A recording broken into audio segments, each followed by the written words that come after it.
Okay, this is a Bolo video, B-O-L-O. Be on the lookout for the Naga Audio SIRUS is the name, I think. It's a dynamic driver set. I was doing a video for the TRI i4, and I was enjoying it at low volume. It's got a, of course, left-right stereo, but it's got this unique, I don't know what to say. It's cavity size, cavity material, driver position, all of these little teeny things can make, at lower volume, this sounds quite nice. Raise it up and the treble starts to show its ass really quickly. But the bass is relative to the AQ3 and the Diamond, it's relatively tame, so I thought, final thoughts on how the bass can go if one were to want to, elevate the bass. And before busting out the PEQ, I thought, listen to some bass elevated stuff, including running on this set.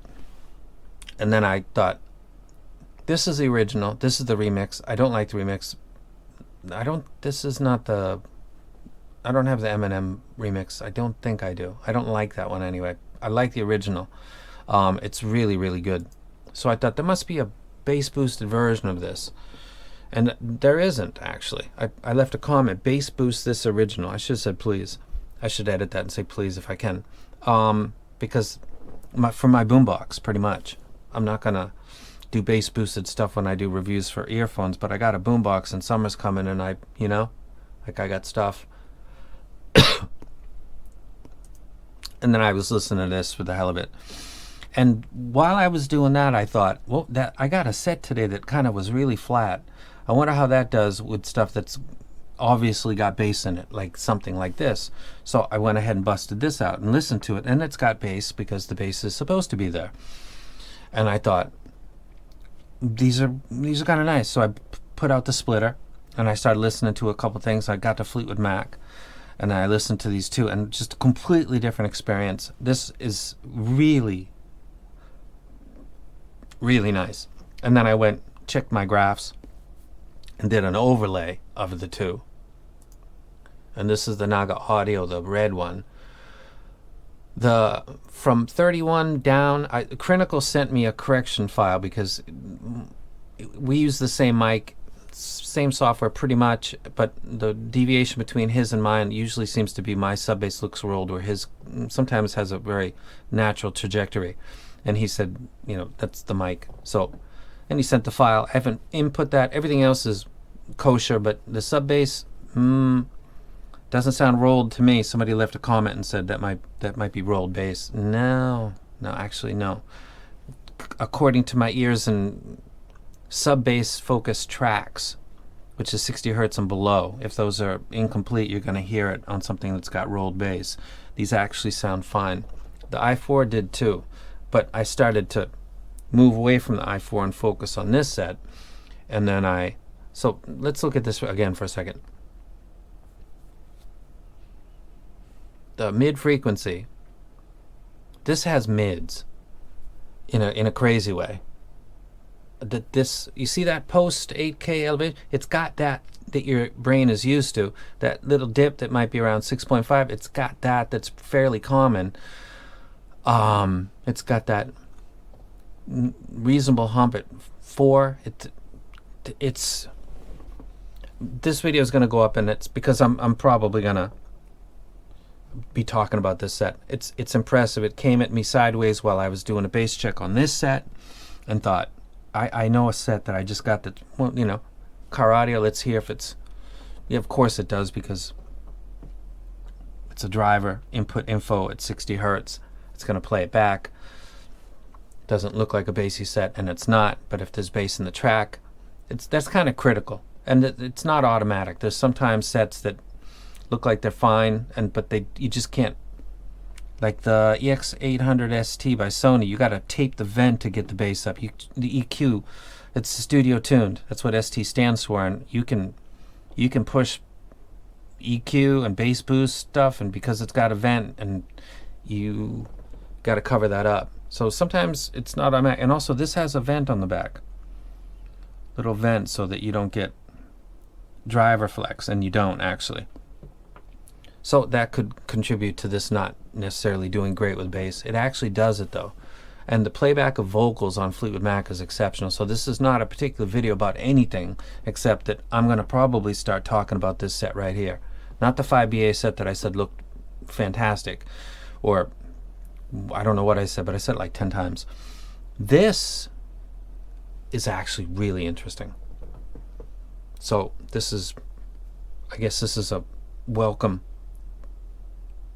It says Naga Audio on one side, and then it says, it's got Greek lettering on the other that means Cirrus. I don't know what that is. I love Greek mythology, but that's not, it's escaping me right now. I'll check the internet. So I think I wasted less than 10 minutes of your life. This is a very interesting set. I've been waiting for something interesting to come along. This is the first one for 2020 that's really like, this is potential. So I'm doing a bolo video. And if you're always wanting to know cutting edge stuff, like, I don't know if anybody's got this yet, and I'm talking about it and I'm feeling kind of stimulated. I overlaid the Shozy 1.1 across this graph, and it looks really, really close, except the bass is up higher because of the beryllium, and it's also a hybrid. But that in itself, oh, that's what I was going to say. What the 1.1 won't do that great, but kind of, you know, typical, is this Black Sabbath. I'm glad I remember this. I don't do scripts. Sweet Leaf by Black Sabbath. It's a dark, distortion laden. It's supposed to. It's the whole. It's the image of. Look at the cover of the other album, for Christ's sake. They're dark. They're not Satan worshippers or anything like that, according to Tony Iommi and Ozzy and everybody. Geezer Butler, I think, also.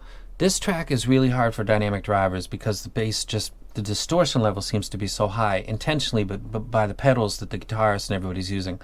And I thought, this set is really, really, you know, how does Sweet Leaf sound on that? It sounds really good. And that's when I decided this video is going to get done. Not listening to Fleetwood Mac. This was when I thought, do a video. It's playing Sweet Leaf really good.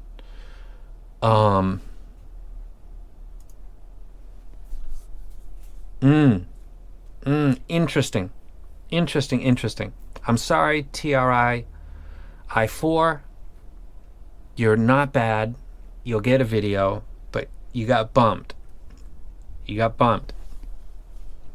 By something that might be really good. So history might look back at this video and say this was the beginning of the awesomeness of this, or not.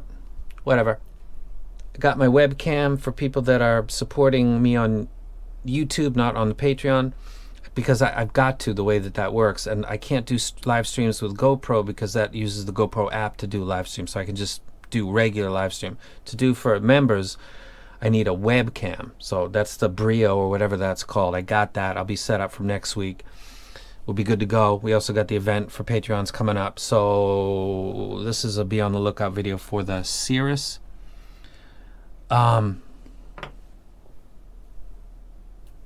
When music makes you say, fuck, I'm doing a video, I already did one today. And remember, Google has an algorithm where it says you should do, you know, a consistent pattern of how you upload your videos. This is not good. This is the second video in a single day. I could never keep that up, ever, and it's not good, but this is about music and gear, and this is playing music and its gear really well. It's fascinating. Looks a lot like the i4 with a little bit less bass, and it's a single driver doing it, so there's no cohesion issue. There isn't with the Shozy anyway, but there can't be with this because it's just a dynamic driver. Interesting. Very interesting. I'm out.